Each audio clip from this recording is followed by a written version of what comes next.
ចានេះគេហៅម្ទេសផ្លោកក្រៀមត្រាំស្ករត្នោតខ្ទឹមសប៊ីចេងអំបិលគ្រឿងបុកស្រាប់ស្ករសការ៉ុតខ្ទឹមប្រាំងម្អមតកួនចា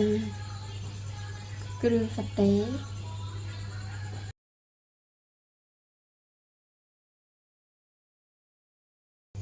ទឹកត្រី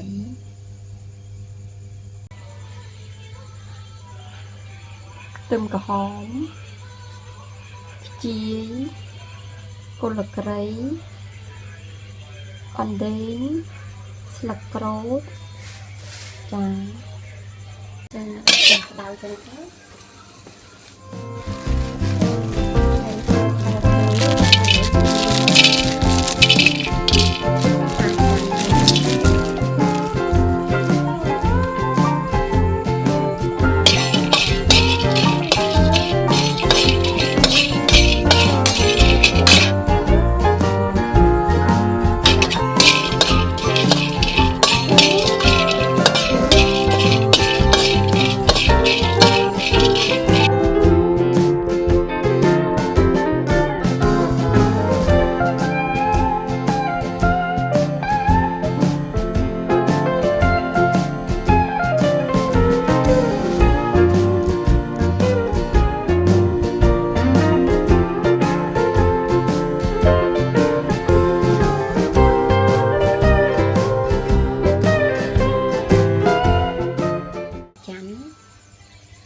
ដែលយើងលីងហើយចាឥឡូវយើងចាប់ហាន់សាច់គោហាន់ឲ្យធំៗទៅ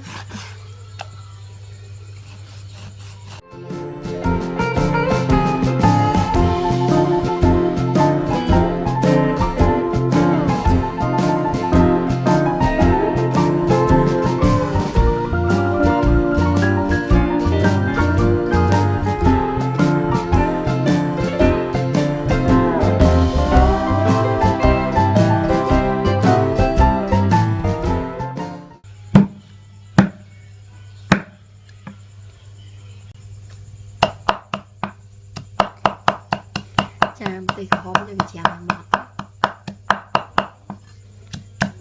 ខ្ញុំធ្វើកាត់ចាឥឡូវនេះចាក់ដាក់ការចាំចូលហើយបុកឲ្យម៉ត់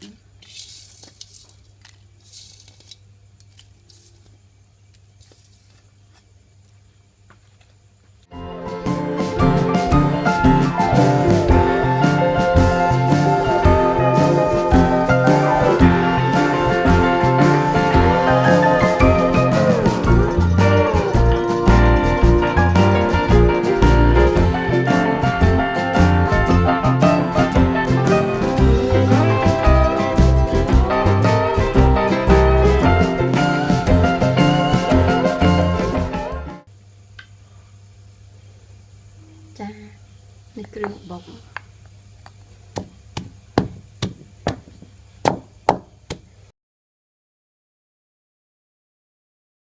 ម្ទេសកញ្ច្រាំ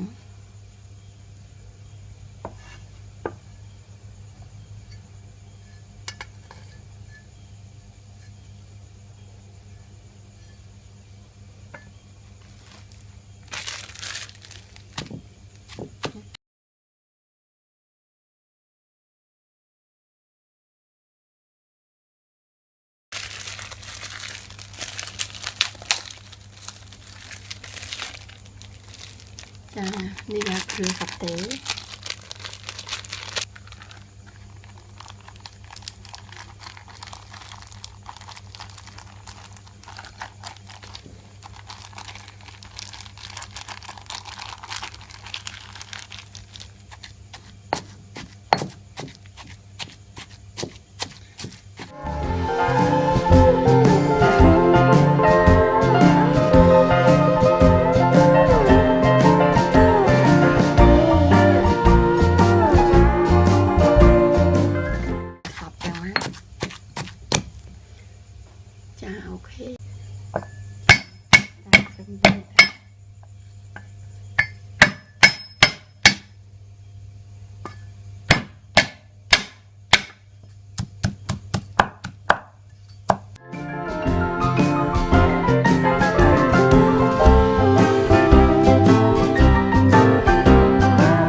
Nhìn bây giờ được rồi.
មើលក្នុងកាមេរ៉ាធ្វើក្រហមតែក្រៅក្រហម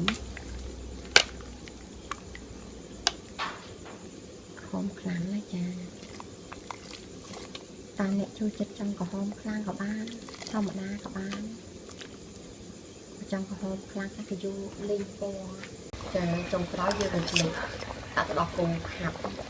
ចានេះដល់គោខាប់ដើម្បីឆ្លុះវាទៅជាឆ្ងាញ់ដាក់2 3នាទីទៅចាឡើងខគោរបស់យើងអូខេហើយចានេះឡើងពណ៌ក្រហមបែបនេះហើយចាឆ្អិនរួចរាល់ហើយចាយើងចង់ញ៉ាំជាមួយរសជាតិអីក៏បានដែរចាអូខេអរគុណដល់ការតាមដានវីដេអូរបស់ខ្ញុំ